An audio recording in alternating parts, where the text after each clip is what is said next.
Itu tadi pasang surut hubungan persahabatan personal antara Bung Karno dan Bung Hatta. Bagaimana menggambarkan kedekatan kedua tokoh ini, Ibu Mutia?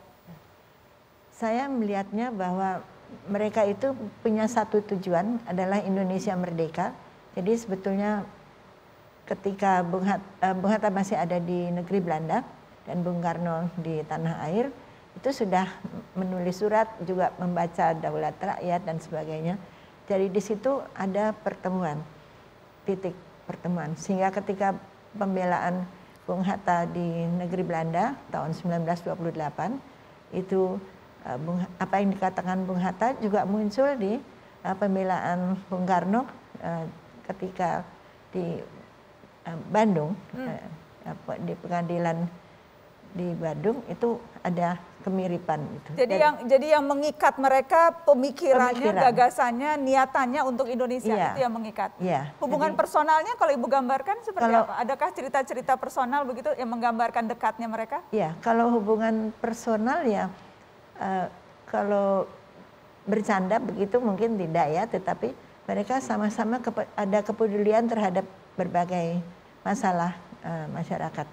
Tetapi Bung Karno itu bersahabat dengan Bapak dan Ibu Rahim yang merupakan ibu dari orang tua dari ibu saya, dan disitulah beliau kemudian berpikir Bung Hatta ini harus menikah dengan siapa. Kemudian Bung Karno sudah melihat ibu saya dari remaja sehingga memikirkan beliau harus menikah dengan Rahmi. Jadi mak comblang Bung Hatta itu bukan? Iya. Mak comblang ya. Jadi begitu kedekatannya dan antara Ibu Fatmawati dengan ibu saya juga sangat bersahabat, kan umurnya hanya terpaut 3-4 tahun gitu, sehingga mereka jadi satu kesatuan dari di sini, keluarga dengan keluarga gitu. Termasuk saya pernah baca, betul apa tidak Ibu, yang menguburkan ari-ari dari Bu Mutia itu Bung Karno sebetulnya. Iya, Bung Karno, karena ayah saya sudah sibuk ada sidang kabinet, jadi lebih baik upacara, beliau orang Sumatera ya, jadi sudah kakeknya saja katanya orang Jawa, ayah dari ibu saya. Tapi semua orang kan panik, dan Bung Karno menangkap situasi itu dan mengatakan beliau orang Jawa, sudah saya saja yang menjadi yang mengubur ari-ari Mutia gitu. Akhirnya baru menyusul ke sidang kabinet sesudah itu.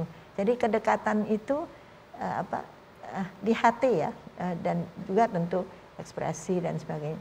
Tapi beliau berdua kedekatan itu karena sama-sama menjadi dui tunggal, karena selalu seia sekata. Ya tentu ada perbedaan tetapi bisa saling memahami.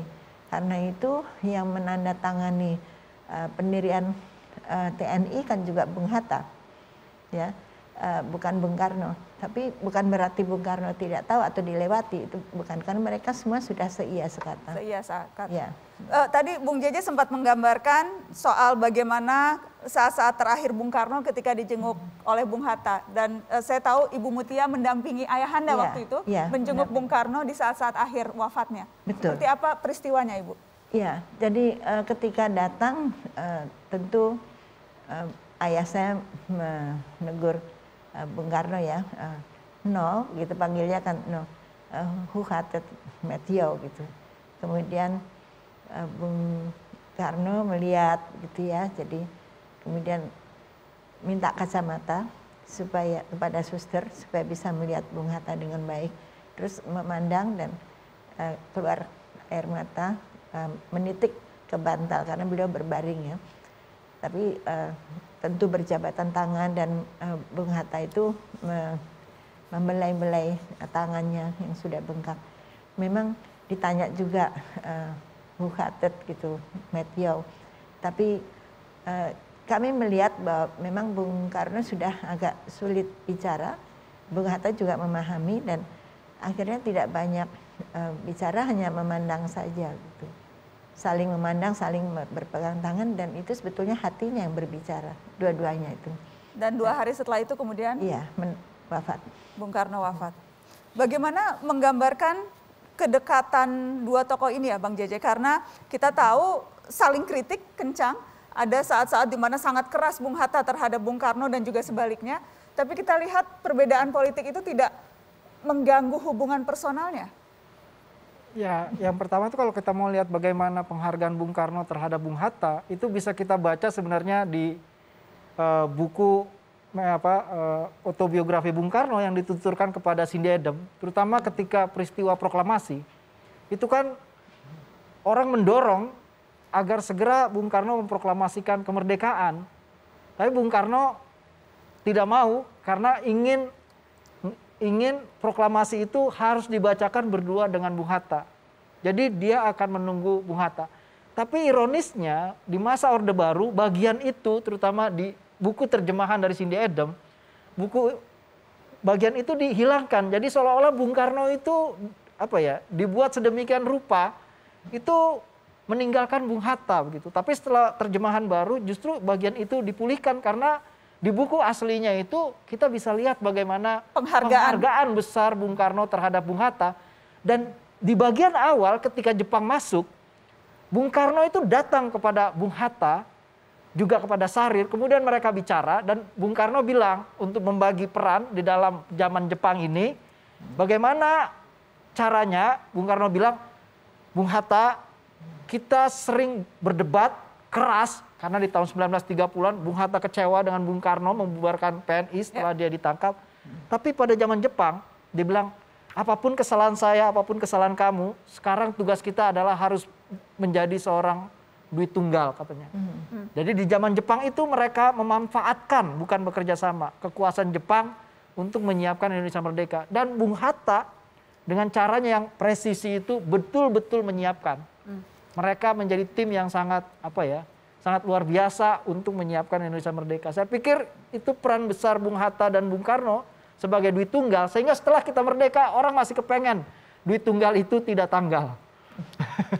Itu karena obsesi mungkin obsesi orang terhadap melihat duit tunggal dua negarawan ini.